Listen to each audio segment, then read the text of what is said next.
ਸਿਮਰੋ ਅੰਗਦ ਦੋਖ ਨਿਕੰਦਨ।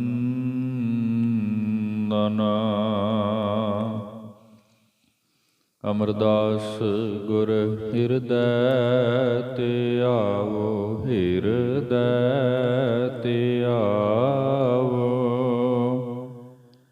ਸ੍ਰੀ ਗੁਰੂ ਰਾਮਦਾਸ ਗੁਣ ਗਾਵੋ। ਸ੍ਰੀ ਅਰਜੁਨ ਬਿਘਨਨ ਕੇ ਨਾਸ਼ਕ, ਬਿਘਨਨ ਕੇ ਨਾਸ਼ਕ। ਹਰਿ ਗੋਬਿੰਦ ਸ਼ੁਭ ਸੁਮਿਤ ਪ੍ਰਕਾਸ਼ਕ। ਸ੍ਰੀ ਹਰਿ ਰਾਇ ਨਮੋ ਕਰ ਜੋਰੀ, ਨਮੋ ਕਰ ਜੋਰੀ। ਗੁਰੂ ਹਰਿ ਕ੍ਰਿਸ਼ਨ ਮਨਾਏ ਬਹੋਰੀ। ਤੇਗ ਬਹਾਦਰ ਪਰਮ ਕਿਰਪਾਲਾ ਜੀ, ਪਰਮ ਕਿਰਪਾਲਾ। ਸ੍ਰੀ ਗੁਰੂ ਗੋਬਿੰਦ ਸਿੰਘ ਵਿਸ਼ਾਲਾ। ਧਰੋਂ ਧਰਾ ਧਰ ਪੁਨ ਪੁਨ ਸੀਸ ਜੀ, ਪੁਨ ਪੁਨ ਸੀਸ। ਵੰਦਾਂ ਵਾਰ ਵਾਰ ਜਗਦੀਸ਼। ਜਿਸ ਮਹਿ ਅੰਮ੍ਰਿਤ ਗਿਆਨ ਹੈ, ਮਾਨਕ ਭਗਤ ਵੈਰਾਗ। ਸ੍ਰੀ ਗੁਰੂ ਗ੍ਰੰਥ ਸਾਹਿਬ ਉਦਦ ਮੰਦਹ ਕਰ ਅਨੁਰਾਗ। ਇਕ ਓੰਕਾਰ ਸਤਿਗੁਰੂ ਤਿਹ ਪ੍ਰਸਾਦ ਸਚ ਹੋਇ। ਵਾਹਿਗੁਰੂ ਜੀ ਕੀ ਫਤਿਹ। ਵਿਘਨ ਵਿਨਾਸ਼ਨ ਸੋਇ। ਵਾਹਿਗੁਰੂ ਜੀ ਕੀ ਫਤਿਹ।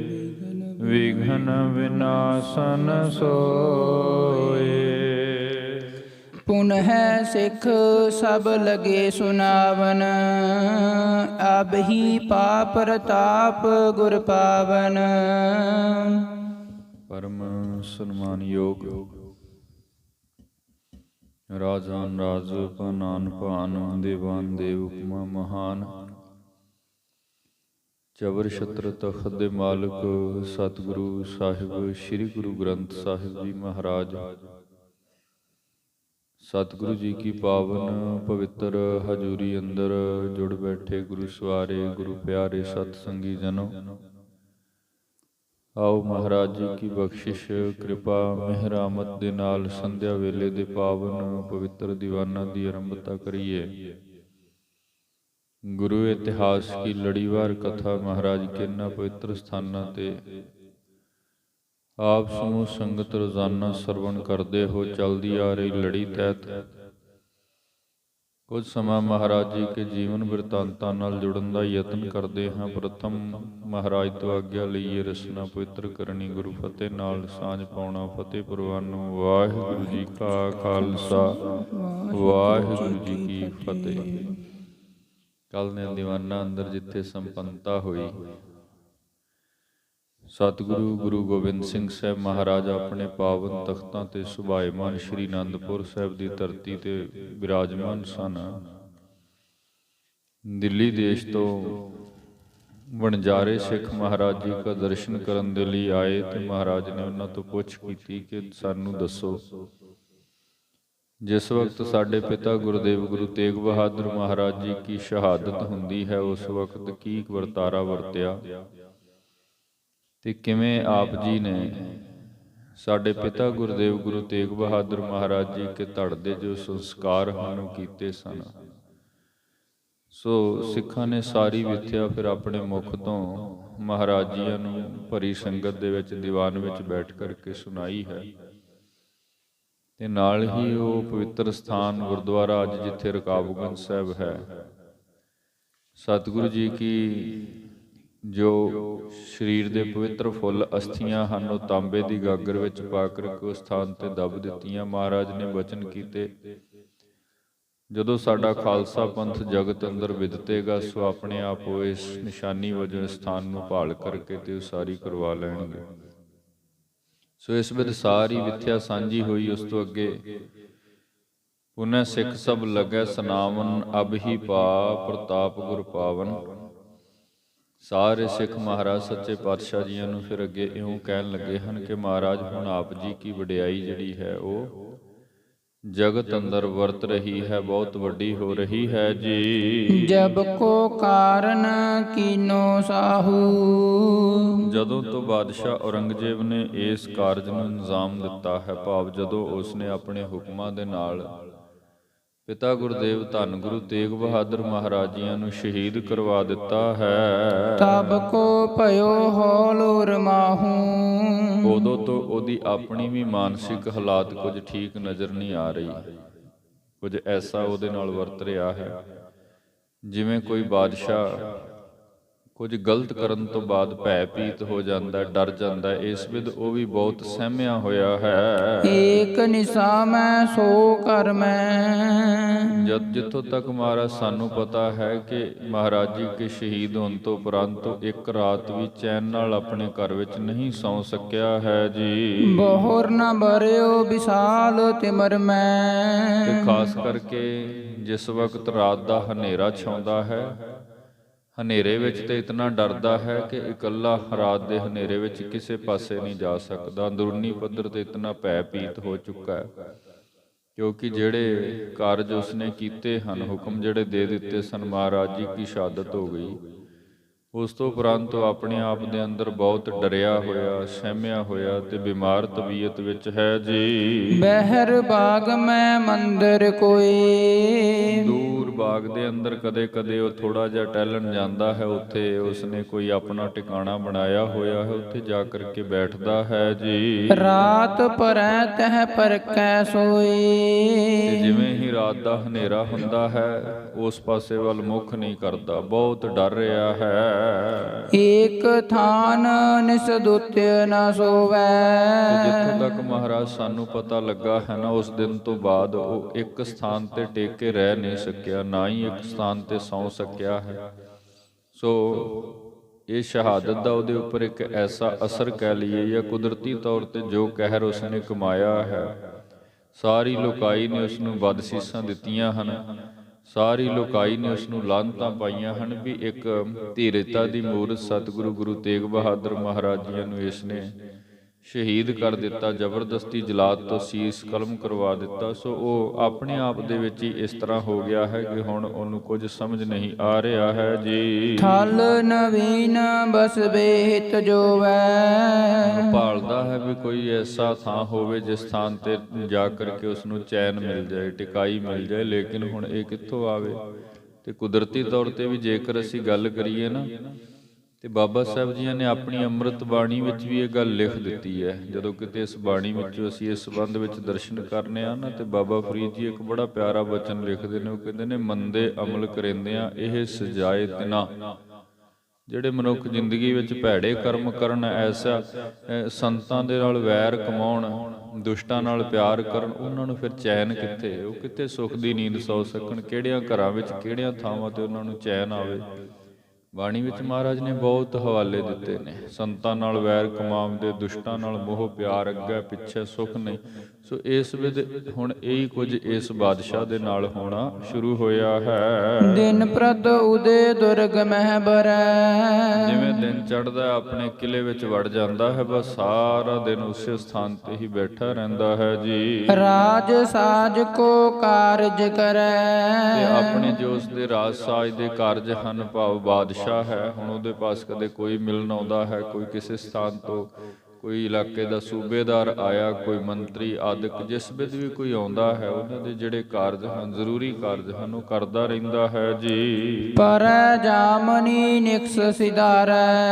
ਤੇ ਜਿਵੇਂ ਹੀ ਰਾਤ ਰਾਤ ਹੁੰਦੀ ਹੈ, ਫਿਰ ਆਪਣੇ ਉਸ ਸਥਾਨ ਤੋਂ ਕਿਲੇ 'ਚ ਉੱਠ ਕਰਕੇ ਆਪਣੇ ਨਿੱਜੀ ਵਾਸਤੇ ਆਉਂਦਾ ਹੈ। ਸੁਪਤੈ ਆਨ ਥਾਨ ਡਰ ਧਾਰੈ। ਭਾਵੇਂ ਕਿ ਆਪਣੇ ਆਸਣ ਤਿਆਗ ਕੇ ਰਾਤ ਨੂੰ ਵਿਸ਼ਰਾਮ ਸਥਾਨ ਤੇ ਆ ਕੇ ਸੌਂ ਜਾਂਦਾ ਹੈ, ਪਰੰਤੂ ਵੇਖਣ ਸੁਣਨ ਵਿੱਚ ਜੋ ਕੁਝ ਆਇਆ ਹੈ ਵੀ ਡਰ ਬਹੁਤ ਰਿਹਾ ਹੈ, ਬਹੁਤ ਡਰ ਰਿਹਾ ਹੈ। ਹੁਣ ਜੋ ਕੁਝ ਉਸਨੇ ਕੀਤਾ ਹੈ, ਇਸ ਕੀਤੇ ਦਾ ਫਲ ਮਾਨੋ ਉਸ ਨੂੰ ਮਿਲ ਰਿਹਾ ਹੈ। ਜਾਨੀ ਪਰੈ ਚੜ੍ਹੈ ਕਿਤ ਦੇਸ।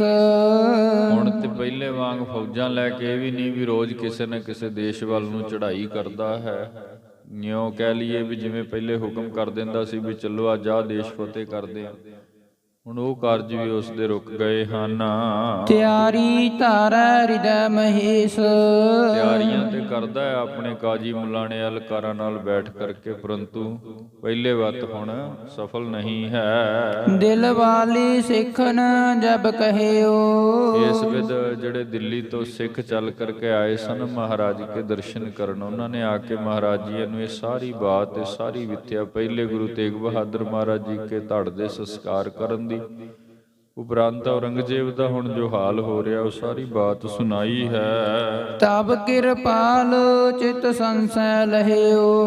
ਤਬ ਕਿਰਪਾਲ ਫਿਰ ਸਤਿਗੁਰੂ ਗੁਰੂ ਗੋਬਿੰਦ ਸਿੰਘ ਸਾਹਿਬ ਜੀ ਮਹਾਰਾਜ ਕਿਰਪਾਲੂ ਦਾਤੇ ਜੀ ਨਾਲ ਜਿਹੜਾ ਜ਼ਿਕਰ ਕੀਤਾ ਹੈ ਭਾਈ ਸਾਹਿਬ ਜੀ ਹੋਰਾਂ ਨੇ, ਸਤਿਗੁਰੂ ਜੀ ਕੇ ਮਾਮਾ ਕਿਰਪਾਲ ਚੰਦ ਜੀ, ਉਹਨਾਂ ਦਾ ਵੀ ਚਿੱਤ ਵਿੱਚ ਕੋਈ ਸੰਸਾ ਹੈ ਜੀ। ਬੂਝਨ ਲਗਿਓ ਕਹੋ ਸਭ ਬਾਤੀ। ਬੂਝਣ ਲੱਗਿਓ, ਪੁੱਛਣ ਲੱਗੇ ਕਿ ਆਪ ਸਾਰੀ ਗੱਲ ਜਿਹੜੀ ਹੈ ਮਹਾਰਾਜ ਦੱਸਣਾ ਕਰੋ।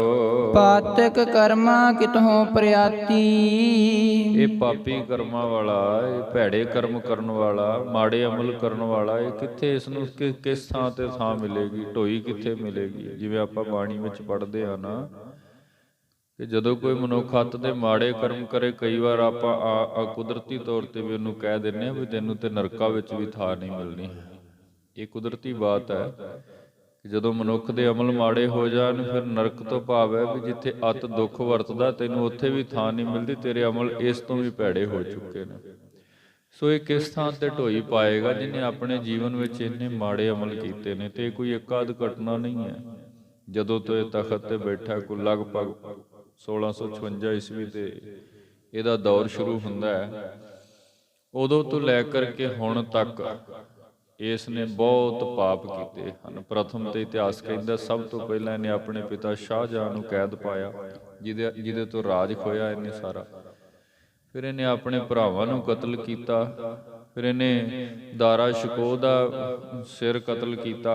ਹੋਰ ਸਰਮਦ ਵਰਗੇ ਫਕੀਰ, ਸੰਤ, ਮਹਾਤਮਾ, ਸਾਧੂ, ਬੰਦਗੀ ਕਰਨ ਵਾਲੇ, ਸੂਫੀ ਮੱਤ ਵਾਲੇ, ਜੋ ਵੀ ਇਹਦੇ ਸਾਹਮਣੇ ਆਇਆ ਇਹਨੇ ਹੁਕਮ ਦੇਣ ਤੋਂ ਰਤਾ ਗੁਰੇਜ਼ ਨਹੀਂ ਕੀਤਾ, ਇਹਨੇ ਕਤਲ ਕਰ ਦਿੱਤੇ। ਅਖੀਰ ਇਹ ਵੀ ਸਮਾਂ ਆ ਗਿਆ, ਧੰਨ ਗੁਰੂ ਤੇਗ ਬਹਾਦਰ ਮਹਾਰਾਜ ਜੀ ਨੂੰ ਗ੍ਰਿਫਤਾਰ ਕਰਕੇ ਉਹ ਵੀ ਇਹਦੇ ਹੁਕਮਾਂ ਦੇ ਨਾਲ ਮਹਾਰਾਜ ਜੀ ਦਾ ਸਿਰ ਜਿਹੜਾ ਹੈ ਉਹ ਧੜ ਤੋਂ ਜੁਦਾ ਕਰ ਦਿੱਤਾ ਗਿਆ, ਸ਼ਹੀਦ ਕਰ ਦਿੱਤਾ ਗਿਆ। ਸੋ ਜਿਸ ਮਨੁੱਖ ਨੇ ਇਤਨੇ ਮਾੜੇ ਕਰਮ ਕੀਤੇ ਹਨ, ਉਹਨੂੰ ਚੈਨ ਆ ਵੀ ਕਿਵੇਂ ਸਕਦਾ ਹੈ। ਇੱਥੇ ਤਾਂ ਆਪਾਂ ਕਈ ਵਾਰ ਨਿੱਜੀ ਜੀਵਨ ਦੀ ਗੱਲ ਕਰਕੇ ਵੇਖੀਏ ਨਾ, ਤੇ ਜਾਣੇ ਅਣਜਾਣੇ ਸਾਡੇ ਕੋਲੋਂ ਕਿਤੇ ਕੁਝ ਗਲਤ ਹੋ ਜਾਵੇ ਤੇ ਕਈ ਵਾਰ ਉਹ ਖਿਆਲ ਮਨੁੱਖ ਨੂੰ ਕਈ ਰਾਤਾਂ ਸੁਪਨੇ ਵਿੱਚ ਆਉਂਦਾ ਰਹਿੰਦਾ ਵੀ ਇਹ ਮੈਥੋਂ ਕਿਉਂ ਹੋਇਆ, ਜਾਂ ਕਿਤੇ ਜਾਣ-ਬੁੱਝ ਕੇ ਕੀਤਾ ਹੋਵੇ ਤੇ ਤਾਂ ਵੀ ਮਨੁੱਖ ਤੜਫਦਾ ਰਹਿੰਦਾ ਹੈ ਕਿ ਕੋਈ ਕਰ ਤੇ ਬੈਠੇ ਆ ਪਰੰਤੂ ਹੋਇਆ ਪਾਪ ਹੀ ਹੈ। ਤੇ ਜਿਸ ਬਾਦਸ਼ਾਹ ਨੇ ਇੰਨੇ ਵੱਡੇ ਵੱਡੇ ਪਾਪ ਕੀਤੇ ਨੇ, ਉਹਨਾਂ ਨੂੰ ਸਥਾਨ ਕਿੱਥੇ ਮਿਲਣਾ ਹੈ? ਕਿਤੇ ਢੋਈ ਮਿਲ ਸਕਦੀ ਹੈ? ਸੱਚਮੁੱਚ ਨਹੀਂ ਮਿਲੇਗੀ। ਸੋ ਇਸ ਵੇਦ ਮਾਮਾ ਕਿਰਪਾਲ ਚੰਦ ਜੀ ਪੁੱਛ ਰਹੇ ਨੇ ਕਿ ਸਤਿਗੁਰੂ ਇਸ ਪਾਪੀ ਨੂੰ, ਇਸ ਦੁਸ਼ਟ ਨੂੰ ਕਿਤੇ ਢੋਈ ਮਿਲੇਗੀ ਜੀ? ਪੂਰਬ ਦੱਖਣ ਪਸ਼ਚਮ ਔਰ। ਇਸ ਤੋਂ ਪਹਿਲਾਂ ਭਾਈ ਸਾਹਿਬ ਭਾਈ ਸੰਤੋਖ ਸਿੰਘ ਜੀ ਜ਼ਿਕਰ ਕਰਦੇ ਹਨ ਕਿ ਪੂਰਬ ਦੇਸ਼, ਦੱਖਣ ਦੇਸ਼, ਪੱਛਮ ਦੇਸ਼ ਆਦਿਕ ਇਹਨਾਂ ਦਿਸ਼ਾਵਾਂ ਵੱਲ ਵੀ ਇਸ ਨੇ ਬਹੁਤ ਜ਼ੁਲਮ ਕੀਤਾ ਹੈ। ਕਾਜ ਜੰਗ ਕੋ ਪਾਕਿਤ ਚੋਰ। ਬਹੁਤ ਸਾਰੀਆਂ ਜੰਗਾਂ ਇਸ ਨੇ ਛੇੜੀਆਂ, ਬੜੀਆਂ ਮੁਹਿੰਮਾਂ ਇਸ ਨੇ ਇਸ ਪਾਸੇ ਵੱਲ ਨੂੰ ਸ਼ੁਰੂ ਕੀਤੀਆਂ ਤੇ ਬੜੇ ਜ਼ੋਰ ਰਹੇ ਹਨ। ਬਹੁਤ ਕਤਲੋ ਗਾਰਤ ਕੀਤੀ ਹੈ ਜੀ। ਜਿਸ ਤੇ ਦੁਸ਼ਟ ਆਪ ਪ੍ਰਸਥਾਨੈ। ਜਿੱਥੇ ਇਹ ਦੁਸ਼ਟ ਆਪ ਜਾ ਕਰਕੇ ਫੌਜਾਂ ਦੇ ਨਾਲ ਹੋ ਕਰਕੇ ਲੜਦਾ ਸੀ, ਤੇ ਉੱਥੇ ਫਿਰ ਜਦੋਂ ਕਿਸੇ ਰਾਜੇ ਨੂੰ ਜਾਂ ਉਤਮ ਦੇ ਕਿਸੇ ਮੁਖੀ ਨੂੰ ਗ੍ਰਿਫਤਾਰ ਕਰਨਾ, ਫਿਰ ਭੈੜੀ ਤੋਂ ਭੈੜੀ ਸਜ਼ਾ ਦੇਣੀ। ਸੋ ਇਸ ਵੇਲੇ ਵਿਚਰਦਾ ਹੈ ਜੀ। ਇਸ ਕੋ ਸਤਿਗੁਰ ਸਭ ਕਿਛ ਹਾਨੈ। ਮਾਮਾ ਕਿਰਪਾਲ ਚੰਦ ਜੀ ਜਿਵੇਂ ਬਾਤ ਕਰ ਰਹੇ ਸਨ, ਧੰਨ ਗੁਰੂ ਗੋਬਿੰਦ ਰਾਏ ਸਾਹਿਬ ਮਹਾਰਾਜ ਕਹਿਣ ਲੱਗੇ ਵੀ ਸਤਿਗੁਰੂ ਜਾਣਦਾ ਹੈ, ਉਹਨੂੰ ਪਤਾ ਜੈਸੇ ਇਹਦੇ ਕਰਮ ਨੇ ਨਾ, ਇੱਕ ਦਿਨ ਆਵੇਗਾ ਇਹ ਰੁਲੇਗਾ, ਹਾਨੈ ਤੋਂ ਭਾਵੇ ਤਾਂ ਸਭ ਕੁਝ ਖਤਮ ਹੋ ਜਾਏਗਾ। ਤਬ ਕਰ ਜੋਰ ਕਹੈ ਦਿਲ ਵਾਲੀ। ਫਿਰ ਆਈ ਹੋਈ ਦਿੱਲੀ ਦੀ ਸੰਗਤ ਜਿਤਨੇ ਸਿੱਖ ਦਰਸ਼ਨ ਕਰਨ ਆਏ ਹਨ, ਹੱਥ ਜੋੜ ਕਰਕੇ ਮਹਾਰਾਜ ਸਤਿਗੁਰੂ ਗੋਬਿੰਦ ਰਾਏ ਜੀ ਕੇ ਸਨਮੁਖ ਇਉਂ ਕੁਝ ਬੇਨਤੀ ਕਰ ਰਹੇ ਹਨ। ਸੁਨਹੁ ਪ੍ਰਸੰਗ ਵਿਸਾਲ ਗੁਚਾਲੀ। ਕਹਿਣ ਲੱਗੇ ਮਹਾਰਾਜ ਕੁਝ ਹੋਰ ਵੀ ਬਾਤਾਂ ਨੇ, ਕੁਝ ਹੋਰ ਵੀ ਪ੍ਰਸੰਗ ਨੇ, ਇਹਦੇ ਘਟਨਾਵਾਂ ਕਹਿ ਲਈਏ, ਜੋ ਇਸ ਤੋਂ ਪਹਿਲਾਂ ਜੋ ਕੁਝ ਜਿਵੇਂ ਇਸਨੇ ਕੀਤਾ ਹੈ, ਜਿੰਨਾ ਕੁ ਸਾਨੂੰ ਪਤਾ ਕਿਉਂਕਿ ਉਹ ਨਜ਼ਦੀਕ ਰਹਿੰਦੇ ਨੇ, ਸੋ ਉਹ ਜਿਵੇਂ ਦੱਸ ਰਹੇ ਹਨ। ਛਾ ਜਹਾਂ ਜਾਣਤ ਸੁਬਨੀਤ। ਇਸ ਤੋਂ ਪਹਿਲਾਂ ਇਸ ਦਾ ਪਿਤਾ ਸ਼ਾਹਜਹਾਂ ਦਿੱਲੀ ਦਾ ਬਾਦਸ਼ਾਹ ਹੁੰਦਾ ਸੀ ਤੇ ਉਹ ਰਾਜ ਭਾਗ ਸੰਭਾਲਦਾ ਸੀ। ਚਲੋ ਜਿਵੇਂ ਵੀ, ਸ਼ਾਹਜਹਾਂ ਵੀ ਵੈਸੇ ਕੋਈ ਐਡਾ ਚੰਗਾ ਮਨੁੱਖ ਨਹੀਂ ਸੀ ਅਸੀਂ ਕਹਿ ਸਕਦੇ ਹਾਂ, ਲੇਕਿਨ ਫਿਰ ਵੀ ਕੁਝ ਹੱਦਾਂ ਸਨ ਜਿੱਥੋਂ ਤੱਕ ਉਹ ਸੀਮਤ ਸੀ। ਉਹ ਆਪਣੇ ਰਾਜ ਨੂੰ ਜਿਵੇਂ ਕਿਵੇਂ ਅੱਗੇ ਤੋਰ ਰਿਹਾ ਸੀ, ਚਲਾ ਰਿਹਾ ਸੀ। ਬਾਦਸ਼ਾਹ ਲੋਕ ਅਕਸਰ ਜ਼ਾਲਮ ਤੇ ਹੁੰਦੇ ਹੀ ਨਹੀਂ, ਫਿਰ ਵੀ ਕੁਝ ਹੱਦਾਂ ਸਨ ਜਿਨ੍ਹਾਂ ਵਿੱਚ ਰਹਿ ਕੇ, ਕੁਝ ਮਰਿਆਦਾ ਵਿੱਚ ਰਹਿ ਕਰਕੇ ਸ਼ਾਹਜਹਾਂ ਜਿਹੜਾ ਸੀ ਉਹ ਆਪਣਾ ਰਾਜ ਸੰਭਾਲ ਰਿਹਾ ਸੀ। ਵਰਤਤ ਰਹਿਓ ਆਪ ਜਿਮ ਨੀਤ। ਆਪ ਜਿਵੇਂ ਸਦਾ ਇੱਕ ਨੀਤੀ ਦੇ ਅਨੁਸਾਰ, ਬਾਦਸ਼ਾਹ ਲੋਕ ਨੀਤੀ ਦੇ ਅਨੁਸਾਰ ਵੀ ਚਲੋ ਜਿੱਥੇ ਲੋੜ ਹੈ ਉੱਥੇ ਸਜ਼ਾ ਦੇ ਲਈ, ਜਿੱਥੇ ਨਹੀਂ ਕੈਦ ਪਾ ਦਿੱਤਾ ਜਾਂ ਹੋਰ ਕੋਈ ਨੀਤੀ ਅਨੁਸਾਰ ਕਿਤੇ ਸੰਧੀ ਕਰ ਲਈ, ਕਿਤੇ ਰਾਜ ਦੇ ਨਾਲ ਹੱਥ ਮਿਲਾ ਲਿਆ, ਕਿਸੇ ਨਾਲ ਵਿਰੋਧਤਾ ਵੀ ਹੋ ਗਈ। ਸੋ ਇੱਕ ਨੀਤੀ ਦੇ ਅਨੁਸਾਰ ਉਸਨੇ ਆਪਣਾ ਇਹ ਜਿਹੜਾ ਰਾਜ ਹੈ ਉਹ ਸਾਂਭਿਆ ਹੈ। ਜਹਾਂਗੀਰ ਤੋਂ ਬਾਅਦ ਜਿਹੜਾ ਬਾਦਸ਼ਾਹ ਸ਼ਾਹਜਹਾਂ ਹੈ, ਸੋ ਉਹ ਇਹ ਰਾਜ, ਇਹਦਾ ਪਿਤਾ ਜਿਹੜਾ ਹੈ ਉਹ ਇਹ ਰਾਜ ਚਲਾ ਰਿਹਾ ਸੀ। ਸੋ ਗਹਿਲੀਨ ਕੈਦ ਕਰ ਰਾਖਾ। ਪਰੰਤੂ ਇਸਨੇ ਕੀਤਾ ਕਿ ਧੋਖੇ ਦੇ ਨਾਲ ਆਪਣੇ ਪਿਤਾ ਨੂੰ ਕੈਦ ਪਾ ਦਿੱਤਾ ਤੇ ਉਹਦਾ ਜਿਹੜਾ ਰਾਜ ਤਖਤ ਹੈ ਉਹਦੇ ਉੱਪਰ ਆਪ ਜ਼ਬਰਦਸਤੀ ਬੈਠ ਗਿਆ, ਕਿਉਂਕਿ ਇਹ ਸਾਰਿਆਂ ਤੋਂ ਛੋਟਾ ਸੀ ਲੇਕਿਨ ਹੈ ਬੜਾ ਕਪਟੀ ਦੁਸ਼ਟ ਬਿਰਤੀ ਦਾ ਸੀ। ਮੁੱਖ ਤੋਂ ਵੇਖਣ ਨੂੰ ਬੜਾ ਭੋਲਾ ਲੱਗਦਾ ਸੀ, ਨੀਤੀ ਅੰਦਰੋਂ ਬਹੁਤ ਕੁਚਾਲੀ ਭਾਵ, ਬਹੁਤ ਭੈੜਾ ਮਨੁੱਖ ਸੀ। ਸੋ ਪ੍ਰਥਮ ਇਸ ਨੇ ਆਪਣੇ ਪਿਤਾ ਤੋਂ ਇਹ ਜਿਹੜਾ ਰਾਜ ਹੈ ਉਹ ਧੋਖੇ ਨਾਲ ਖੋਇਆ ਹੈ। ਮਰਨ ਸਮੇਂ ਇਸ ਕੇ ਸੰਗ ਭਾਖਾ। ਜਦੋਂ ਇਸ ਦੇ ਪਿਤਾ ਨੂੰ ਇਸਨੇ ਕੈਦ ਪਾਇਆ ਤੇ ਮਰਨ ਤੋਂ ਪਹਿਲਾਂ ਉਸਨੇ ਇਸ ਨੂੰ ਇਹ ਬਾਤ ਕਹੀ ਵੀ ਸੀ, ਜੋ ਕੁਝ ਅੱਜ ਕਰ ਰਿਹਾ ਹੈ ਨਾ, ਉਸਨੇ ਇਹਨਾਂ ਬਾਤਾਂ ਤੋਂ ਸ਼ਾਹਜਹਾਂ ਨੇ ਔਰੰਗਜ਼ੇਬ ਨੂੰ ਸੁਚੇਤ ਕੀਤਾ ਹੈ। ਜੇਤਕ ਲੈ ਅਬ ਦਰਬ ਸਿਪਾਹੀ। ਇੱਕ ਤੇ ਬਹੁਤ ਸੁਣੀ ਦੀ ਹੈ ਬਾਤ, ਕਿਉਂਕਿ ਇਹ ਦਿੱਲੀ ਦੀ ਸੰਗਤ ਦੱਸ ਰਹੀ ਹੈ ਕਿ ਆਹ ਕੁਝ ਇਸਨੇ ਕੀਤਾ ਜੋ ਸ਼ਾਹਜਹਾਂ ਨੇ ਇਹਨੂੰ ਵਰਜਿਆ ਸੀ, ਮਨਾ ਕੀਤਾ ਸੀ। ਪਹਿਲੀ ਗੱਲ ਤੇ ਇਹ ਹੈ ਵੀ ਉਹ ਸ਼ਾਹਜਹਾਂ ਨੇ ਇਸ ਨੂੰ ਕਿਹਾ ਵੀ ਜਿੰਨਾ ਹੁਣ ਮੇਰੀ ਫੌਜ ਇਸ ਵਕਤ ਸਰਕਾਰੀ ਖਜ਼ਾਨੇ ਵਿੱਚੋਂ ਤਨਖਾਹ ਲੈ ਰਹੀ ਹੈ, ਬਚਨ ਲਿਖੇ ਨੇ ਜੇਤਿਕ ਲੇਬ ਦਰਬ ਸਿਪਾਹੀ, ਕਿ ਸਾਡੀ ਫੌਜ ਦੇ ਸਿਪਾਹੀ ਜਿੰਨੀ ਤਨਖਾਹ ਲੈ ਰਹੇ ਹਨ, ਇਸ ਤੇ ਕਾਟ ਕਰੋ ਕਬ ਨਾਹੀ। ਸ਼ਾਹਜਹਾਂ ਨੇ ਕਿਹਾ ਸੀ ਵੀ ਬੇਸ਼ੱਕ ਤੂੰ ਬਾਦਸ਼ਾਹ ਬਣ ਜਾ, ਕਿਉਂਕਿ ਕੁਝ ਸਮਾਂ ਉਹ ਕੈਦ ਵਿੱਚ ਰਿਹਾ, ਫਿਰ ਉਹਦੀ ਮੌਤ ਹੋ ਗਈ ਤੇ ਜਦੋਂ ਕੈਦ ਵਿੱਚ ਸੀ ਜਿੱਥੇ ਜਿੱਥੇ ਲੋੜ ਪੈਂਦੀ ਸੀ ਉਹ ਬੋਲ ਦਿੰਦਾ ਸੀ, ਭਾਵੇਂ ਇਹ ਦੁਸ਼ਟ ਬਾਦਸ਼ਾਹ ਔਰੰਗਜ਼ੇਬ ਆਪਣੇ ਪਿਤਾ ਦੀ ਗੱਲ ਮੰਨਦਾ ਨਹੀਂ ਸੀ, ਲੇਕਿਨ ਫਿਰ ਵੀ ਉਹ ਕਹਿ ਦਿੰਦਾ ਸੀ। ਸੋ ਉਸ ਨੇ ਕਿਹਾ ਸੀ ਕਿ ਜਿਤਨੀ ਇਸ ਵਕਤ ਸਾਡੀ ਫੌਜ ਸਰਕਾਰੀ ਕੋਸ਼ ਵਿੱਚੋਂ, ਸਰਕਾਰੀ ਖਜ਼ਾਨੇ ਵਿੱਚੋਂ ਤਨਖਾਹ ਲੈ ਰਹੀ ਹੈ, ਤੂੰ ਇਸ ਤੋਂ ਇਹਨਾਂ ਵਿੱਚ ਘਾਟ ਨਾ ਕਰੀ, ਘੱਟ ਨਹੀਂ ਕਰਨੀ। ਚਲੋ ਵਾਧਾ ਤਾਂ ਹਰ ਇੱਕ ਸਰਕਾਰ ਦਾ ਅਸੂਲ ਹੁੰਦਾ ਹੈ ਵੀ ਇੱਕ ਸਮੇਂ ਤੋਂ ਬਾਅਦ ਹਰ ਇੱਕ ਮੁਲਾਜ਼ਮ ਦੀ, ਹਰ ਇੱਕ ਸਿਪਾਹੀ ਦੀ, ਅਹੁਦੇਦਾਰ ਦੀ ਜਿਹੜੀ ਤਨਖਾਹ ਹੈ ਉਹ ਸਰਕਾਰੀ ਨਿਯਮਾਂ ਮੁਤਾਬਕ ਵੱਧਦੀ ਰਹਿੰਦੀ ਹੈ, ਲੇਕਿਨ ਕਦੀ ਵੀ ਇਹਨਾਂ ਸਿਪਾਹੀਆਂ ਦੀ, ਇਹਨਾਂ ਫੌਜੀਆਂ ਦੀ ਤਨਖਾਹ ਤੂੰ ਸਰਕਾਰੀ ਕੋਸ਼ ਵਿੱਚੋਂ ਘਟਾਉਣੀ ਨਹੀਂ ਹੈ, ਭਾਵ ਵਧਾਉਣੀ ਹੈ, ਘੱਟ ਨਹੀਂ ਕਰਨੀ ਹੈ। ਹਿੰਦੂ ਧਰਮ ਕੋ ਨਹੀਂ ਬਿਗਾੜੋ। ਤੇ ਨਾਲ ਦੂਜੀ ਗੱਲ ਉਸਨੇ ਕਹੀ ਸੀ ਕਿ ਜੇ ਤੂੰ ਲੰਬਾ ਸਮਾਂ ਰਾਜ ਰੱਖਣਾ ਚਾਹੁੰਦਾ ਹੈ ਤੇ ਇਹ ਜਿਹੜਾ ਇੱਕ ਵੱਡਾ ਸਨਾਤਨੀ ਮੱਤ ਹੈ, ਹਿੰਦੂ ਧਰਮ ਜਿਹੜਾ ਹੈ, ਇਹਦੇ ਨਾਲ ਬਹੁਤਾ ਵਿਗਾੜ ਨਾ ਪਾਈ, ਕਿਉਂਕਿ ਵਿਗਾੜ ਤੇ ਆਪਾਂ ਗੱਲ ਕਰਾਂਗੇ ਗੁਰਮੁਖੋ ਕਿਸੇ ਨਾਲ ਵੀ ਮਾੜਾ ਹੈ, ਇਕੱਲਾ ਹਿੰਦੂ ਧਰਮ ਨਹੀਂ। ਜੇ ਬਾਦਸ਼ਾਹ ਔਰੰਗਜ਼ੇਬ ਨੇ ਸਿੱਖ ਮੱਤ ਨਾਲ ਵਿਗਾੜ ਪਾਇਆ ਤੇ ਧੰਨ ਗੁਰੂ ਗੋਬਿੰਦ ਸਿੰਘ ਜਾਂ ਗੁਰੂ ਖਾਲਸੇ ਸਿਪਾਹੀਆਂ ਨੇ ਇਹਦੇ ਤਖਤੇ ਮੁੱਦੇ ਮਾਰ ਕੇ ਰੱਖ ਦਿੱਤੇ।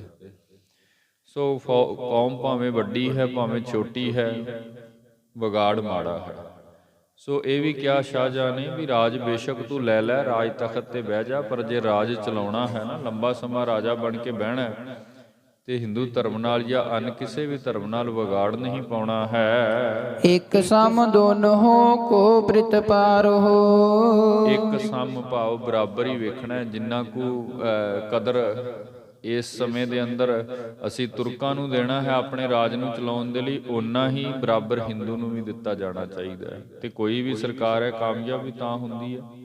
ਅੱਜ ਵੇਖੋ ਹਿੰਦੁਸਤਾਨ ਬਹੁਤ ਧਰਮੀ ਦੇਸ਼ ਹੈ ਤੇ ਲਗਭਗ ਸਾਰੇ ਧਰਮਾਂ ਦੇ ਜਿਤਨੇ ਵੀ ਮਨੁੱਖ ਹਨ, ਜਦੋਂ ਸਰਕਾਰੀ ਕਿਸੇ ਕਾਰਜ ਦੀ ਗੱਲ ਜਾਂ ਫੌਜ ਦੀ ਗੱਲ ਆਉਂਦੀ, ਸਾਰਿਆਂ ਦੇ ਕੋਟੇ ਰਕਸ਼ਿਤ ਕੀਤੇ ਜਾਂਦੇ ਨੇ ਵੀ ਇੰਨੇ % ਇਸ ਕੌਮ ਦੇ ਅੰਦਰੋਂ ਆਹ ਰੈਜੀਮੈਂਟ ਆਹ ਫੌਜ ਰੱਖਣੀ ਹੈ। ਸੋ ਇਸ ਵਿਧ ਨਾਲ ਵਿਗਾੜ ਨਹੀਂ ਪਾਉਂਦਾ। ਦੋਨਾਂ ਦਾ ਜਿਹੜਾ ਅਧਿਕਾਰ ਹੈ ਨਾ ਲਗਭਗ ਤਰੀਕੇ ਅਨੁਸਾਰ ਬਰਾਬਰ ਰੱਖਣਾ ਹੈ। ਤਾਨੇ ਸ਼ਾਹ ਜੋ ਦੱਖਣ ਮਾਹੀ। ਤੀਸਰੀ ਗੱਲ ਉਸਨੇ ਕਹੀ ਸੀ ਕਿ ਤਾਨੇ ਸ਼ਾਹ ਜਿਹੜਾ ਦੱਖਣ ਦੇਸ਼ ਵਿੱਚ ਰਹਿੰਦਾ ਹੈ, ਕਾਬ ਮੁਹਿੰਮ ਤਿਸ ਪਰ ਕਰ ਨਾਹੀ। ਉਹਦੇ ਤੇ ਕਦੀ ਮੁਹਿੰਮ ਨਹੀਂ ਛੇੜਨੀ, ਕਿਉਂਕਿ ਦੱਖਣ ਦੇਸ਼ ਦੀ ਮੁਹਿੰਮ ਔਰੰਗਜ਼ੇਬ ਬਹੁਤ ਲੜਿਆ ਉਹਨੂੰ ਫਤਿਹ ਕਰਨ ਦੇ ਲਈ ਤੇ ਇਹਨੂੰ ਬਹੁਤ ਭਾਰੀ ਨੁਕਸਾਨ ਵੀ ਹੋਇਆ। ਜੋ ਸਾਡਾ ਇਤਿਹਾਸ ਕਹਿੰਦਾ ਹੈ ਦੱਖਣ ਦੀ ਮੁਹਿੰਮ ਇਸਨੇ ਛੇੜੀ ਤੇ ਜ਼ਰੂਰ, ਪਰੰਤੂ ਇਹਦੇ ਤੋਂ ਫਤਿਹ ਨਹੀਂ ਹੋਈ। ਤੇ ਉਸ ਨੂੰ ਫਤਿਹ ਕਰਨ ਦੇ ਲਈ ਇਧਰੋਂ ਪੰਜਾਬ ਦੇਸ਼, ਦਿੱਲੀ ਦੇਸ਼, ਇਧਰ ਦਾ ਬਹੁਤ ਸਾਰਾ ਧਨ ਇਹਨੇ ਉੱਥੇ ਫੌਜਾਂ ਤੇ ਖਰਚ ਕਰ ਦਿੱਤਾ, ਪਰੰਤੂ ਕਾਮਯਾਬ ਨਹੀਂ ਹੋ ਸਕਿਆ। ਇਹਦੇ ਪਿਤਾ ਔਰ ਸ਼ਾਹਜਹਾਂ ਨੇ ਇਸ ਨੂੰ ਇਹ ਨਸੀਹਤ ਦਿੱਤੀ ਸੀ ਤੇ ਦਿੱਤੀ ਵੀ ਜੇਲ੍ਹ ਵਿੱਚ ਕੈਦ ਵਿੱਚ ਬੈਠਿਆ ਸੀ ਵੀ ਕਦੇ ਦੱਖਣ ਵਾਲੀ ਮੁਹਿੰਮ ਨਾ ਛੇੜੀ, ਕਿਉਂਕਿ ਤਾਨੇ ਸ਼ਾਹ ਨੂੰ ਮੈਂ ਜਾਣਦਾ, ਉਹ ਉਧਰ ਦਾ ਦੱਖਣ ਦੇਸ਼ ਦਾ ਮੁਖੀ ਰਾਜਾ ਤੇ ਸਨਾਤਨੀ ਹਿੰਦੂ ਰਾਜਾ, ਬੜਾ ਨਾਮ ਹੈ ਉਸਦਾ, ਕਰਮੀ ਧਰਮੀ ਰਾਜਾ ਹੈ ਤੇ ਬੜੀ ਆਪਣੇ ਆਪ ਵਿੱਚ ਤਾਕਤ ਰੱਖਣ ਵਾਲਾ ਵੀ ਹੈ। ਸੋ ਇਹ ਤਿੰਨ ਗੱਲਾਂ ਤਾਂ ਇਹਨੇ ਖਾਸ ਕਰਕੇ ਜ਼ੋਰ ਦੇ ਕੇ ਸ਼ਾਹਜਹਾਂ ਨੇ ਇਸ ਆਪਣੇ ਪੁੱਤਰ ਔਰੰਗਜ਼ੇਬ ਨੂੰ ਕਹੀਆਂ, ਤੇ ਉਹਨੂੰ ਇਹ ਵੀ ਪਤਾ ਸੀ ਵੀ ਇਹ ਮੇਰੀ ਗੱਲ ਮੰਨਦਾ ਘੱਟ ਹੀ ਹੈ, ਕਿਉਂਕਿ ਜੇ ਮੰਨਦਾ ਹੁੰਦਾ ਤੇ ਫਿਰ ਇੱਦਾਂ ਆਪਣੇ ਪਿਓ ਨੂੰ ਕੋਈ ਕੈਦ ਥੋੜਾ ਪਾਇਆ ਕਰਦਾ। ਚਲੋ ਜੇ ਤਖਤ ਲੈਣਾ ਗੱਲ ਵੱਖਰੀ ਹੈ, ਪਰੰਤੂ ਕੈਦ ਵਿੱਚ ਰੱਖਣਾ ਤੇ ਉੱਥੇ ਉਹਦੀ ਮੌਤ ਹੋਣੀ, ਇਹ ਕੋਈ ਸਿਆਣਪ ਵਾਲੀ ਬਾਤ ਨਹੀਂ ਹੈ।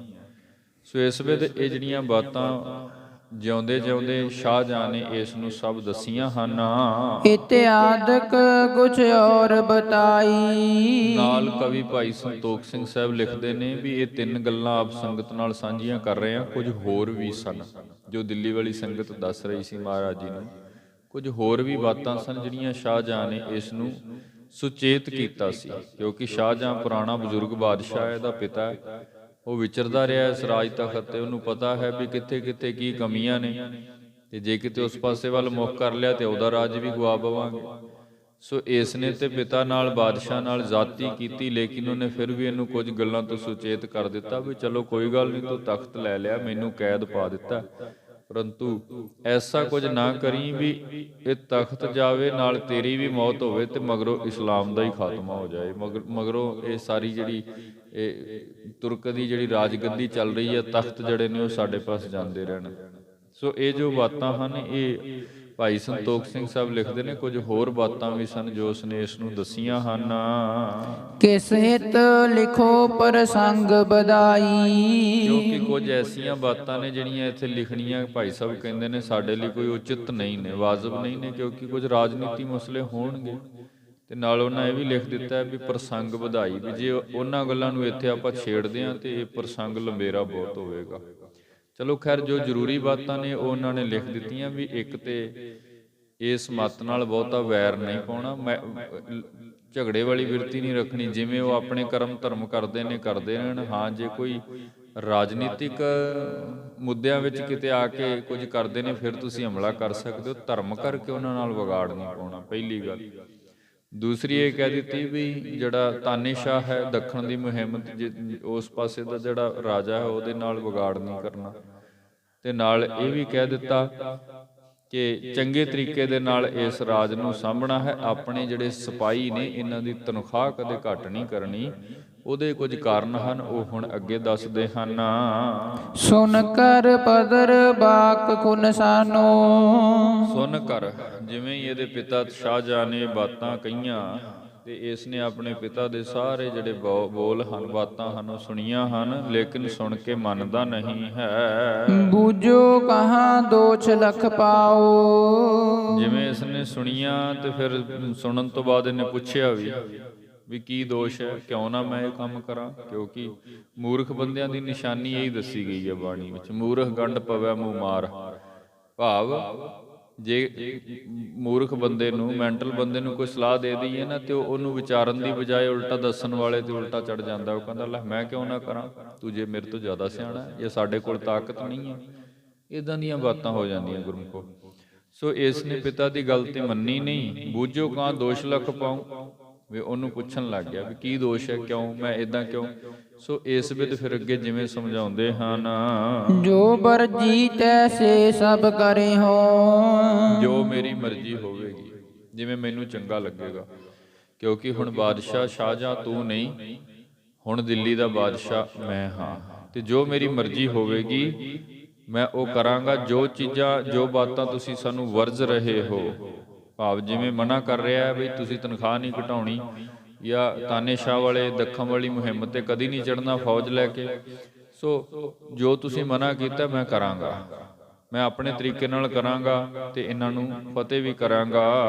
ਜਗ ਕੋ ਨਿਜ ਮਰਜੀ ਰਨਸਾਨੋ, ਮੈਂ ਆਪਣੇ ਰਾਜ ਨੂੰ ਆਪਣੀ ਮਰਜ਼ੀ ਦੇ ਨਾਲ ਤੋਰਨਾ ਹੈ।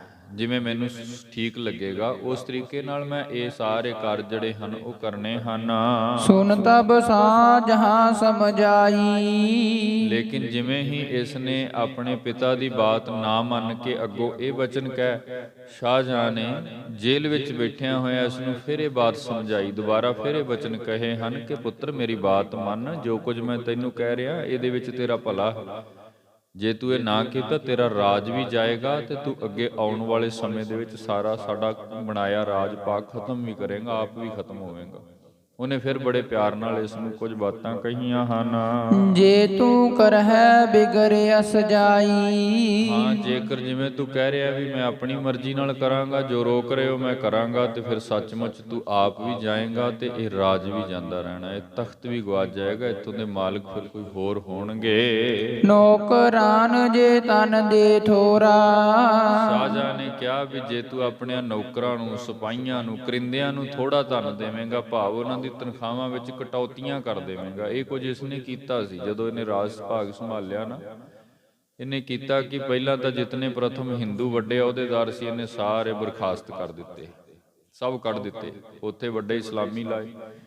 ਫਿਰ ਜਿਹੜੇ ਪੁਰਾਣੇ ਅਹੁਦੇਦਾਰ ਸਨ ਉਹਨਾਂ ਦੀਆਂ ਤਨਖਾਹਾਂ ਵਿੱਚ ਕਟੌਤੀਆਂ ਕਰ ਦਿੱਤੀਆਂ, ਜਿੱਥੋਂ ਇਹਦੇ ਰਾਜ ਵਿੱਚ ਨਾਕਾਮੀਆਂ ਆਉਣੀਆਂ ਸ਼ੁਰੂ ਹੋਈਆਂ। ਹੋਰ ਬਹੁਤ ਸਾਰੇ ਐਸੇ ਬਦਲਾਓ ਇਸਨੇ ਕੀਤੇ। ਉਸ ਵਕਤ ਤੇ ਚਲੋ ਆਪਣੀ ਲੋੜ ਨੂੰ ਮੁੱਖ ਰੱਖਦਿਆਂ ਹਰ ਕੋਈ ਝੱਲਦਾ ਰਿਹਾ, ਲੇਕਿਨ ਜਦੋਂ ਸਮਾਂ ਬਣਿਆ ਫਿਰ ਸਭ ਕਿਸੇ ਨੇ ਬਗਾਵਤ ਕੀਤੀ ਹੈ। ਸੋ ਇੱਕ ਬਹੁਤ ਸਾਰੇ ਐਸੇ ਬਰੀਕ ਰਾਜਨੀਤਿਕ ਕਾਰਨ ਸਨ ਜਿਨ੍ਹਾਂ ਕਰਕੇ ਇਹ ਆਪਣੇ ਰਾਜ ਨੂੰ ਸਫਲ ਤਰੀਕੇ ਦੇ ਨਾਲ ਨਹੀਂ ਚਲਾ ਸਕਿਆ, ਕਾਮਯਾਬ ਨਹੀਂ ਹੋ ਸਕਿਆ। ਸ਼ਾਹਜਹਾਂ ਨੇ ਕਿਹਾ ਸੀ ਕਿ ਜੇ ਆਪਣੇ ਨੌਕਰਾਂ ਨੂੰ ਤਨਖਾਹ ਥੋੜੀ ਦੇਈਏ ਤੇ ਫਿਰ ਬਗਾਵਤ ਹੁੰਦੀ ਹੈ। ਠੁਰ ਜੈ ਹੈ ਜਿਨ ਲਾਭ ਨਾ ਔਰਾ, ਕਿਉਂਕਿ ਥੋੜੀ ਤਨਖਾਹ ਦੇ ਨਾਲ ਕਦੇ ਨੌਕਰਾਂ ਦੇ ਗੁਜ਼ਾਰੇ ਨਹੀਂ ਹੋਇਆ ਕਰਦੇ। ਕਿਉਂਕਿ ਆਪਾਂ ਜਿਹੜੇ ਵੀ ਚਾਕਰੀ ਕਰਦੇ ਨੇ, ਖਾਸ ਕਰ ਸਾਡੇ ਵਰਗੇ, ਜੇ ਤਨਖਾਹ ਸਿਸਟਮ ਥੋੜੀ ਦੇਵੇ ਤੇ ਫਿਰ ਉਹਦੇ ਵਿੱਚ ਗੁਜ਼ਾਰਾ ਨਹੀਂ ਹੁੰਦਾ। ਤੇ ਜਦੋਂ ਗੁਜ਼ਾਰਾ ਨਾ ਹੋਵੇ ਫਿਰ ਮਨੁੱਖ ਨੂੰ ਗੁਜ਼ਾਰਾ ਕਰਨ ਦੇ ਲਈ ਇੱਧਰ ਉੱਧਰ ਹੋਰ ਬਹੁਤ ਸਾਰੀਆਂ ਵਿਉਂਤਬੰਦੀਆਂ ਕਰਨੀਆਂ ਪੈਂਦੀਆਂ ਨੇ, ਹੱਥ ਮਾਰਨੇ ਪੈਂਦੇ ਨੇ। ਸੋ ਕਿਤੇ ਨਾ ਕਿਤੇ ਫਿਰ ਉਹ ਜਿਹੜਾ ਗੁੱਸਾ ਹੁੰਦਾ ਉਹ ਹੋਰ ਤਰੀਕੇ ਦੇ ਨਾਲ ਉਹ ਜਿਹੜਾ ਮੁਲਾਜ਼ਮ ਨੌਕਰ ਹੈ ਉਹ ਕੱਢਣ ਦਾ ਯਤਨ ਕਰਦਾ। ਸੋ ਜੇ ਪ੍ਰਥਮ ਤੂੰ ਆਪਣੇ ਨੌਕਰ ਨੂੰ ਤਨਖਾਹ ਥੋੜੀ ਦੇਵੇਂਗਾ ਤੇ ਉਹਦਾ ਗੁਜ਼ਾਰਾ ਨਹੀਂ ਹੋਵੇਗਾ, ਗੁਜ਼ਾਰਾ ਨਾ ਹੋਇਆ ਤੇ ਇੱਕ ਦਿਨ ਫਿਰ ਉਹ ਤੇਰੀ ਗੱਲ ਮੰਨਣੋਂ ਪਿੱਛੇ ਹਟ ਜਾਏਗਾ। ਸੋ ਪਹਿਲੇ ਇਹ ਬਾਤ ਨੂੰ ਖਿਆਲ ਨਾਲ ਸਮਝਣਾ ਹੈ। ਤਿਨ ਕੇ ਪੁੱਤਰ ਇਲਮ ਬਿਨ ਰਹਿ, ਜੇਕਰ ਤੂੰ ਤਨਖਾਹਾਂ ਵਿੱਚ ਕਟੌਤੀ ਕਰਦਾ ਹੈ ਤੇ ਫਿਰ ਅੱਗੇ ਇਹਨਾਂ ਦੇ ਜਿਹੜੇ ਪਰਿਵਾਰ ਨੇ, ਅੱਗੇ ਜਿਹੜੇ ਬੱਚੇ ਨੇ ਜਿਨ੍ਹਾਂ ਨੂੰ ਇਹਨਾਂ ਨੇ ਪੜ੍ਹਾਉਣਾ, ਇਲਮ ਦੇਣਾ ਹੈ, ਭਾਵ ਜਿਹੜੀ ਵਿੱਦਿਆ ਹੈ, ਸੋ ਜਦੋਂ ਉਹਦਾ ਖਰਚਾ ਪੂਰਾ ਨਾ ਹੋਇਆ ਤੇ ਉਹ ਇਲਮ ਤੋਂ ਬਿਨਾਂ ਰਹਿ ਜਾਣਗੇ, ਭਾਵ ਉਹਨਾਂ ਨੂੰ ਵਿੱਦਿਆ ਨਾ ਮਿਲੀ ਤੇ ਉਹ ਇਉਂ ਕਹਿ ਲਈਏ ਵੀ ਅਨਪੜ੍ਹ ਰਹਿ ਜਾਣਗੇ। ਖੈਬੇ ਹੇਤ ਜੀਵ ਕਾਚ ਹੈ, ਤੇ ਨਾ ਹੀ ਥੋੜੀ ਤਨਖਾਹ ਦੇ ਨਾਲ ਦੋ ਵਕਤ ਦਾ ਗੁਜ਼ਾਰਾ ਕਰਨ ਦੇ ਲਈ ਅੱਜ ਜੋ ਸਾਡੇ ਜੀਵਨ ਦੀਆਂ ਨਿੱਜੀ ਲੋੜਾਂ ਨੇ, ਜਿਵੇਂ ਰੋਟੀ, ਕੱਪੜਾ ਤੇ ਮਕਾਨ, ਅਹਿਮ ਲੋੜਾਂ ਨੇ, ਸੋ ਇਹਨਾਂ ਦੀ ਪੂਰਤੀ ਹੀ ਨਾ ਹੋਈ ਤੇ ਫਿਰ ਸਾਡੀ ਨੌਕਰੀ ਦੇ ਲਈ ਜਾਂ ਸਾਡੇ ਲਈ ਕਿਹਨੇ ਲੜਨਾ ਹੈ? ਕਿਹੜਾ ਸਿਪਾਹੀ ਹੈ ਫਿਰ ਜਿਹੜਾ ਕਹੇਗਾ ਵੀ ਬਾਦਸ਼ਾਹ ਦੇ ਲਈ ਮੇਰਾ ਭਾਵੇਂ ਸਿਰ ਵੱਢਿਆ ਜਾਵੇ ਮੈਂ ਖੜਾਂਗਾ? ਐਸਾ ਨਹੀਂ ਹੋ ਸਕਦਾ। ਤੈਨੂੰ ਸੰਭਾਲ ਕਰਕੇ ਇਸ ਰਾਜ ਨੂੰ ਚਲਾਉਣਾ ਪੈਣਾ ਹੈ। ਲਗ ਬੈ ਕਾਜ ਕਰਨ ਲਗ ਪਰੈ, ਫਿਰ ਇਹ ਤੇਰੀ ਕਾਰਦਾਰੀ ਛੱਡ ਕਰਕੇ, ਤੇਰੀ ਨੌਕਰੀ ਛੱਡ ਕਰਕੇ ਤੇ ਹੋਰ ਛੋਟੇ ਮੋਟੇ ਕਾਰਜਾਂ ਵਿੱਚ ਪ੍ਰਵਰਤ ਹੋ ਜਾਣਗੇ। ਤੇ ਐਸਾ ਬਹੁਤ ਸਾਨੂੰ ਵੇਖਣ ਨੂੰ ਮਿਲਦਾ ਵੀ ਇਸ ਬਾਦਸ਼ਾਹ ਦੇ ਰਾਜ ਅੰਦਰ। ਲਘੁ ਬੈ ਕਾਜ ਕਰਨ ਲਗ ਪਰੈ। ਹੋਰ ਛੋਟੇ ਮੋਟੇ ਕਾਰਜਾਂ ਵਿੱਚ ਜਿਨ੍ਹਾਂ ਚੋਂ 4 ਪੈਸੇ ਬਚਣ ਤੇ ਆਪਣਾ ਗੁਜ਼ਾਰਾ ਸੌਖਾ ਹੋ ਜਾਏ, ਉਸ ਪਾਸੇ ਵੱਲ ਨੂੰ ਲੱਗ ਜਾਣਗੇ। ਇਨ ਬਿਦ ਇਨ ਧਨ ਇਲਮ ਕਹੋ ਕਿਮ ਧਰੈ। ਬਿਨ ਧਨ ਇਲਮ ਭਾਵ ਬਿਨਾਂ ਧਨ ਤੋਂ ਆਪਣੇ ਬੱਚਿਆਂ ਨੂੰ ਅੱਗੇ ਇਹ ਜਿਹੜਾ ਵਿਦਿਆ ਹੈ ਕਿਵੇਂ ਦਿਵਾਉਣਗੇ ਜਾਂ ਆਪਣੇ ਕਾਰਜ ਕਿਵੇਂ ਕਰਨਗੇ। ਮੂਰਖ ਰਹਿ ਦੋਸੇ ਪਾਰੋ। ਤੇ ਜੇਕਰ ਤੇਰੀ ਪ੍ਰਜਾ ਜਾਂ ਅੱਗੇ ਤੇਰੇ ਕਰਿੰਦਿਆਂ ਦੇ ਬੱਚੇ ਜਾਂ ਤੇਰੇ ਰਾਜ ਵਿੱਚ ਵਸਣ ਵਾਲੀ ਮਨੁੱਖਤਾ ਜਿਤਨੇ ਵੀ ਮਲੋਕ ਹਨ, ਇਹਨਾਂ ਦੇ ਬੱਚੇ ਅਨਪੜ੍ਹ ਰਹਿ ਗਏ, ਇਹ ਸਮਝੋ ਵੀ ਇਹ ਮੂਰਖ ਹੀ ਰਹਿ ਗਏ, ਕਿਉਂਕਿ ਪੜ੍ਹਿਆ ਨਹੀਂ, ਵਿਦਿਆ ਨਹੀਂ ਵਿਚਾਰੀ। ਤੇ ਜੇ ਵਿਦਿਆ ਨਹੀਂ ਵਿਚਾਰੀ ਤੇ ਫਿਰ ਪਰਉਪਕਾਰ ਕਿੱਥੋਂ। ਸੋ ਜੇ ਅਨਪੜ੍ਹ ਰਹਿ ਗਿਆ ਤੇ ਇਹਦਾ ਦੋਸ਼ ਇਕੱਲਾ ਉਸ ਮਨੁੱਖ ਸਿਰ ਨਹੀਂ ਹੈ ਜਿਹਦਾ ਬੱਚਾ ਹੈ। ਅੱਜ ਵੀ ਵੇਖੋ ਨਾ, ਸਾਡੇ ਦੇਸ਼ ਦੇ ਰਾਜ ਸਿਸਟਮ ਕੁਝ ਐਸੇ ਨੇ, ਬਹੁਤੇ ਹੀ ਅਣਮਿੱਥੇ ਕੰਮਾਂ ਤੇ ਵਿਅਰਥ ਦੇ ਵਾਧੂ ਪੈਸੇ ਸਰਕਾਰਾਂ ਖਰਚ ਕਰ ਰਹੀਆਂ ਨੇ, ਲੇਕਿਨ ਵਿਦਿਆ ਪ੍ਰਣਾਲੀ ਦੇ ਉੱਪਰ ਕੋਈ ਬਹੁਤਾ ਜ਼ੋਰ ਨਹੀਂ ਦਿੱਤਾ ਜਾਂਦਾ। ਚਲੋ ਸਰਕਾਰ ਸੋਚਦੀ ਹੈ ਵੀ ਜੇ ਕੋਈ ਨਾ ਪੜ੍ਹੇਗਾ ਤੇ ਕੱਲ ਨੂੰ ਨੌਕਰੀ ਨਾ ਮੰਗੇਗਾ, ਗੱਲ ਨਾ ਕਰੇਗਾ। ਖੈਰ, ਇਹਦਾ ਦੋਸ਼ ਕੇਵਲ ਮਾਂ ਪਿਓ ਜਾਂ ਉਸ ਓਨੇ ਕੁ ਸਮਾਜ ਤੇ ਨਹੀਂ ਹੈ। ਸਭ ਤੋਂ ਵੱਡਾ ਦੋਸ਼ ਉਸ ਸਮੇਂ ਦੀ ਸਰਕਾਰ ਹੁਕਮਰਾਨ ਤੇ ਹੈ, ਜਿਹਨੇ ਕੋਈ ਇੰਤਜ਼ਾਮ ਨਹੀਂ ਕੀਤਾ, ਜਿਹਨੇ ਕੋਈ ਉਸ ਪੱਖ ਤੇ ਉਦਮ ਨਹੀਂ ਕੀਤਾ, ਕੋਈ ਸਹੂਲਤ ਨਹੀਂ ਦਿੱਤੀ, ਕੋਈ ਚੰਗਾ ਇਲਮ, ਕੋਈ ਚੰਗੇ ਵਿਦਵਾਨ, ਕੋਈ ਚੰਗੇ ਵਿਦਿਆਲਿਆ ਅਧਿਆਪਕ ਰੱਖੇ ਨਹੀਂ, ਤੇ ਉਹ ਅਨਪੜ੍ਹ ਰਹਿ ਗਿਆ। ਇਹਦਾ ਸਾਰੇ ਦਾ ਸਾਰਾ ਦੋਸ਼ ਉਸ ਬਾਤ ਹੈ। ਮੂਰਖ ਰਹਿ ਦੇਸ਼ੇ ਭਾਰੋ। ਫਿਰ ਹੋਵੇਗਾ ਕਿ ਸਹਿਜੇ ਸਹਿਜੇ ਤੇ ਇੱਥੇ ਮੂਰਖਾਂ ਦੀ ਭੀੜ ਹੋ ਜਾਏਗੀ, ਅਨਪੜ੍ਹਾਂ ਦੀ ਬਹੁਤ ਆਦਤ ਹੋ ਜਾਏਗੀ। ਤੇ ਸਿਆਣੇ ਬੰਦੇ ਨੂੰ ਸਮਝਾਉਣਾ ਬਹੁਤ ਸੌਖਾ ਹੁੰਦਾ ਹੈ, ਮੂਰਖ ਨਾਲ ਤੇ ਮਹਾਰਾਜ ਕਹਿੰਦੇ ਨੇ ਲੁੱਝਣਾ ਹੀ ਹੁੰਦਾ, ਕੋਈ ਗੱਲਬਾਤ ਨਹੀਂ ਹੁੰਦੀ। ਸੋ ਇਸ ਵਿਧ ਫਿਰ ਆਉਣ ਵਾਲੇ ਸਮੇਂ ਦੇ ਵਿੱਚ, ਕਿਉਂਕਿ ਬਾਦਸ਼ਾਹ ਚਾਹੁੰਦੇ ਨੇ ਵੀ ਸਦਾ ਸਾਡਾ ਰਾਜ ਬਣਿਆ ਰਹੇ, ਸੋ ਆਉਣ ਵਾਲੇ ਸਮੇਂ ਦੇ ਵਿੱਚ ਫਿਰ ਇਹ ਮੁਸ਼ਕਲਾਂ ਜਿਹੜੀਆਂ ਨੇ ਉਹ ਤੇਰੇ ਇਸ ਰਾਜ ਵਿੱਚ ਵੱਡੀ ਗੜਬੜੀ ਪੈਦਾ ਕਰਨਗੀਆਂ। ਜੰਤੇ ਕਾਟ ਕਰਨ ਨਹਿ ਧਾਰੋ। ਇਸ ਕਰਕੇ ਪਹਿਲੀ ਮੇਰੀ ਇਹ ਨਸੀਹਤ ਹੈ ਤੈਨੂੰ ਵੀ ਕਦੀ ਵੀ ਆਪਣੇ ਰਾਜ ਦੇ ਕਰਿੰਦੇ ਜਿਹੜੇ ਹਨ, ਸਿਪਾਹੀ ਹਨ, ਹੋਰ ਜਿਹੜੇ ਰਾਜ ਭਾਗ ਵਿੱਚ ਸਾਨੂੰ ਸਾਥ ਦੇਣ ਵਾਲੇ ਨੌਕਰ ਹਨ, ਉਹਨਾਂ ਦੀ ਤਨਖਾਹ ਘੱਟ ਨਹੀਂ ਕਰਨੀ। ਉਹਨਾਂ ਦੀ ਜਿੰਨੀ ਦਿਹਾੜੀ ਉਹਦੇ ਵਿੱਚ ਵਾਧਾ ਕਰੀ।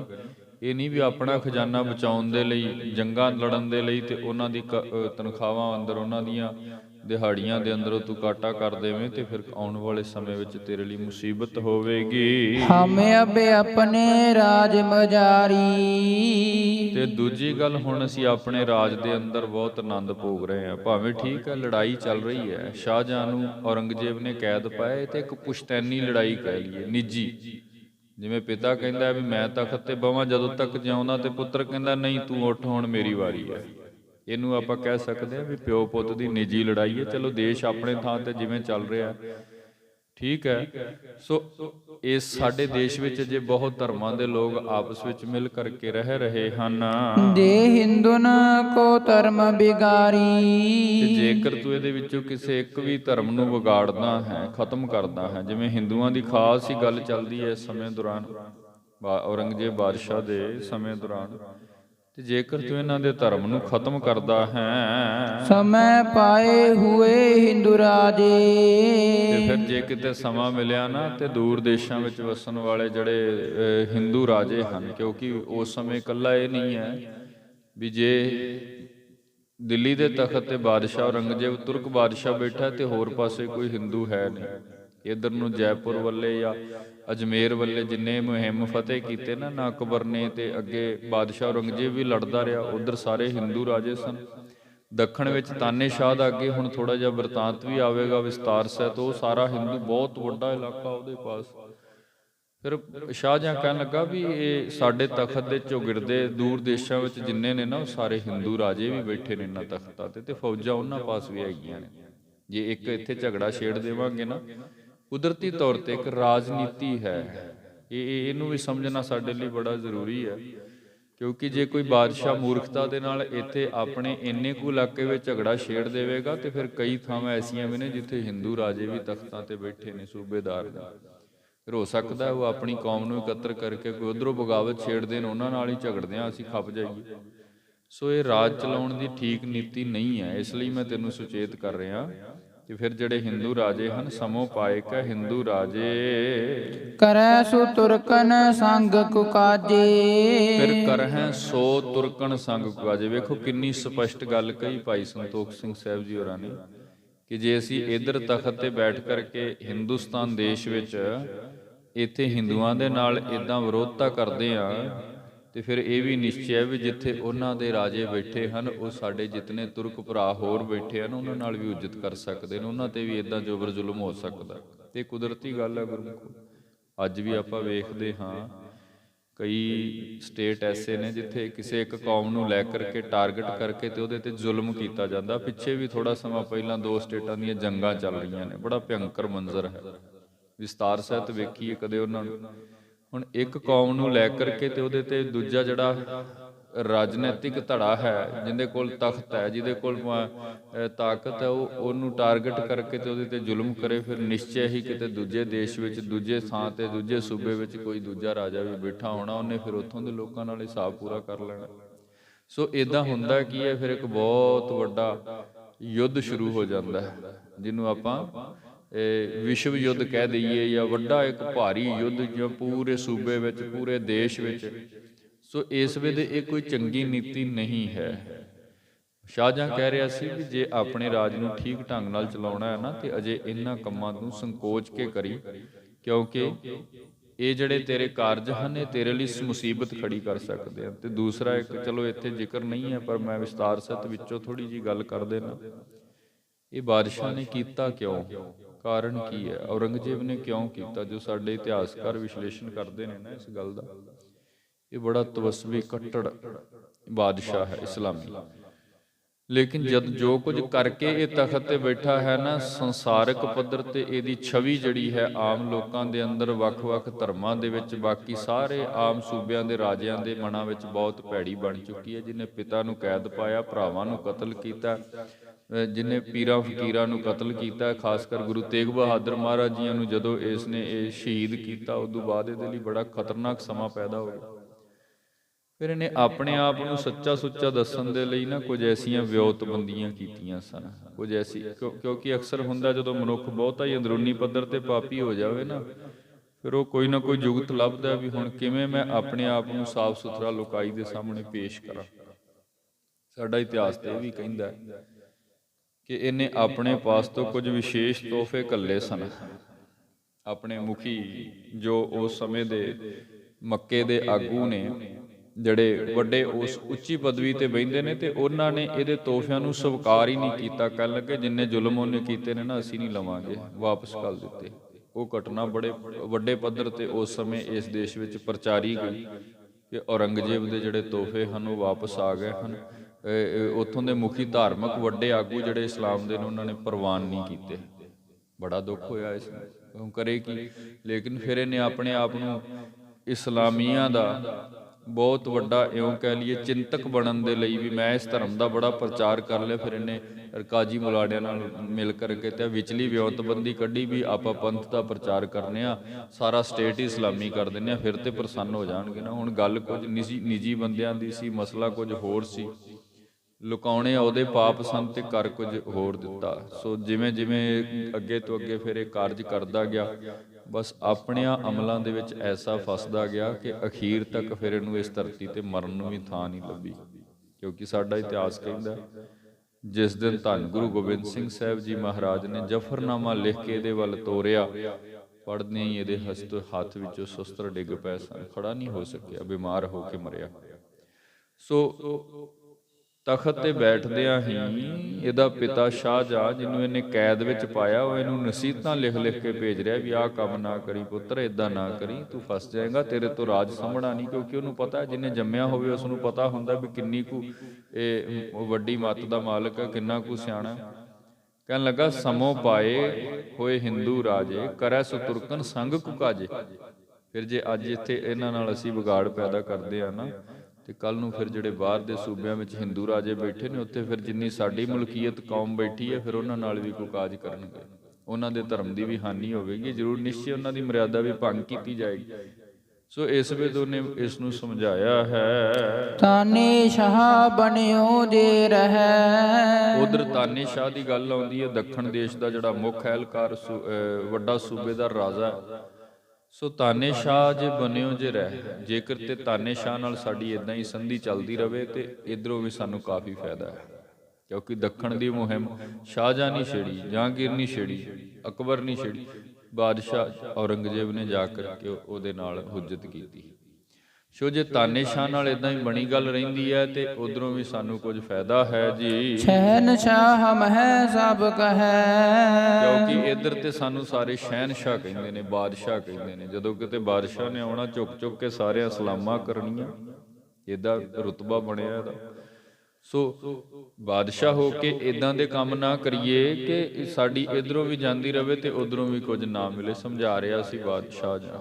ਤੇ ਇੱਕ ਸਿਆਣਾ ਬਾਦਸ਼ਾਹ, ਨੀਤੀਵਾਨ ਬਾਦਸ਼ਾਹ ਜਿਹਨੂੰ ਅਸੀਂ ਕਹਿ ਲਈਏ, ਅਕਸਰ ਇਦਾਂ ਹੀ ਰਾਜ ਸਾਂਭਿਆ ਕਰਦੇ ਨੇ। ਚਲੋ ਭਾਵੇਂ ਉਹਨਾਂ ਨੇ ਇਸ ਰਾਜ ਨੂੰ ਪਾ ਕਰਕੇ ਇਸ ਹਿੰਦੁਸਤਾਨ ਦੇਸ਼ ਵਿੱਚ ਬਹੁਤ ਕੁਝ ਕੀਤਾ, ਬੜੀਆਂ ਜਾਤੀਆਂ, ਬੜੇ ਧੱਕੇ, ਬੜਿਆਂ ਦੇ ਖੂਨ ਪੀਤੇ, ਬੜਾ ਜ਼ੁਲਮ ਕਮਾਏ, ਜਿਹਨੂੰ ਬਾਬਾ ਗੁਰੂ ਨਾਨਕ ਸਾਹਿਬ ਜੀ ਨੇ ਵੀ ਲਿਖ ਦਿੱਤਾ ਬਾਣੀ ਵਿੱਚ, ਰਾਜੇ ਸੀ ਮੁਕੱਦਮ ਕੁੱਤੇ ਜਾਇਜ਼ ਗਾਇਨ ਬੈਠੇ ਸੁੱਤੇ, ਚਾਕਰ ਨਹਿਦਾ ਪਾਏ ਨਕਾਇਓ, ਰਤ ਪਿਤ ਕੁੱਤਿਓ ਚੱਟ ਜਾਓ। ਲੇਕਿਨ ਇਹ ਸਾਰਾ ਕੁਝ ਵਾਚਣ ਦੇ ਬਾਵਜੂਦ ਜਿੰਨੀ ਕੁ ਗੱਲ ਸਮਝ ਆਉਂਦੀ ਹੈ ਨਾ, ਨੀਤੀਵਾਨ ਫਿਰ ਵੀ ਉਹ ਬਹੁਤ ਵੱਡੇ ਰਹੇ। ਕਿਉਂਕਿ ਕਿਸੇ ਰਾਜੇ ਦੇ ਲਈ ਇੰਨਾ ਲੰਬਾ ਸਮਾਂ ਇੱਕ ਤਖਤ ਨੂੰ ਸਾਂਭ ਕੇ ਤੇ ਉੱਤੇ ਵਾਰੀ ਸਿਰ ਇੱਕੋ ਹੀ ਪੀੜ੍ਹੀ ਦੇ ਵਿੱਚੋਂ ਅੱਗੇ ਤੋਂ ਅੱਗੇ ਉੱਤਰਾਧਿਕਾਰੀ ਰਾਜੇ ਬਣਦੇ ਜਾਣੇ ਤੇ ਰਾਜ ਹੁੰਦਾ ਜਾਣਾ, ਬਿਨਾਂ ਨੀਤੀ ਤੋਂ ਏਡਾ ਲੰਮਾ ਰਾਜ ਨਹੀਂ ਚੱਲਦਾ।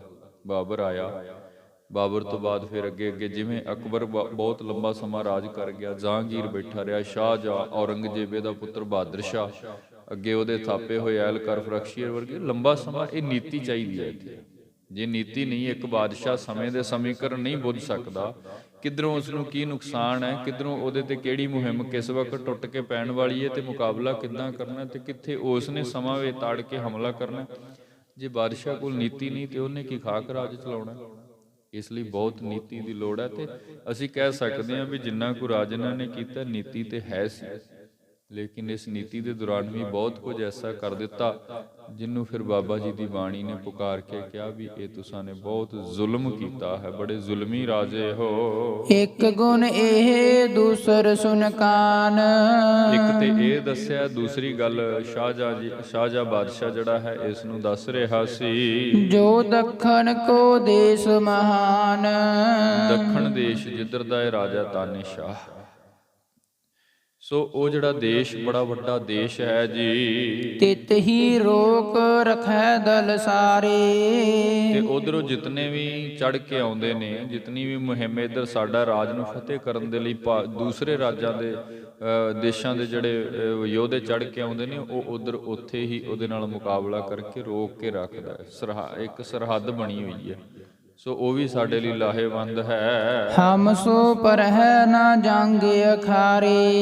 ਇਸ ਲਈ ਬਾਹਰ ਦਿਆਂ ਰਾਜਾਂ ਤੋਂ, ਬਾਹਰ ਦਿਆਂ ਦੇਸ਼ਾਂ ਤੋਂ ਆਉਣ ਵਾਲੇ ਜਿਹੜੇ ਹਮਲਾਵਰ ਨੇ, ਉਹਨਾਂ ਦਾ ਪਹਿਲਾਂ ਸਾਡੇ ਨਾਲ ਜੰਗ ਨਹੀਂ ਹੁੰਦਾ, ਉਹਨਾਂ ਨੂੰ ਲੜਨਾ ਪੈਂਦਾ ਹੈ। ਜਿਵੇਂ ਜੇ ਕਿਤੇ ਅਸੀਂ 17ਵੀਂ ਸਦੀ ਦੇ ਪੰਜਾਬ ਦੇ ਇਤਿਹਾਸ ਨੂੰ ਵੇਖਾਂਗੇ ਨਾ, ਤੇ ਇਹ ਵੀ ਇੱਕ ਐਸਾ ਦਰਿਆ, ਇੱਕ ਐਸਾ ਰਸਤਾ ਹੈ। ਅਬਦਾਲੀ ਵਰਗੇ ਬੜੇ ਵਾਰ ਇੱਧਰੋਂ ਦੀ ਚੜ ਚੜ ਕੇ ਆ ਕੇ ਤੇ ਪੰਜਾਬ ਨੂੰ ਲੁੱਟਦੇ ਰਹੇ, ਸਮੁੱਚੇ ਭਾਰਤ ਵਰਸ਼ ਨੂੰ ਲੁੱਟ ਲੁੱਟ ਕੇ ਲੈ ਜਾਂਦੇ ਰਹੇ। ਅਖੀਰ ਗੁਰੂ ਕੇ ਜਰਨੈਲ ਹਰੀ ਸਿੰਘ ਨਰਵਰ ਨੇ ਖੈਬਰ ਦੇ ਉੱਤੇ ਮੰਜਾ ਢਾ ਕੇ ਤੇ ਕਹਿ ਦਿੱਤਾ ਵੀ ਲੈ ਭਾਈ ਹੁਣ ਅਸੀਂ ਤਲਵਾਰ ਕੱਢ ਲਈਏ, ਹੁਣ ਇੱਥੋਂ ਕੋਈ ਨਹੀਂ ਲੰਘ ਸਕਦਾ।